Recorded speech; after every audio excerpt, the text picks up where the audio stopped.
अस्सलाम वालेकुम। मैं यम्बो से जद्दा रोड पे खड़ा हूँ।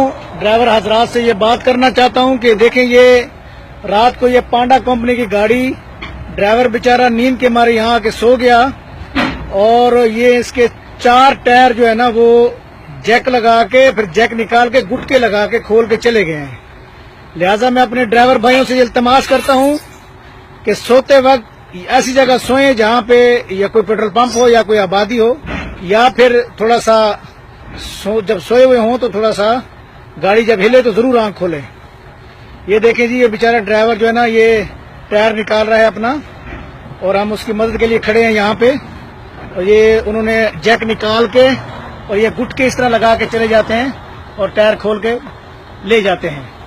मिशेलिन के टायर थे और ये पांडा की गाड़ी है। देखें जी, ये बिल्कुल 0 मीटर टायर थे इनके और वो खुल गए हैं। मेरे अंकल आप बनाए, मैं मदद करता हूँ।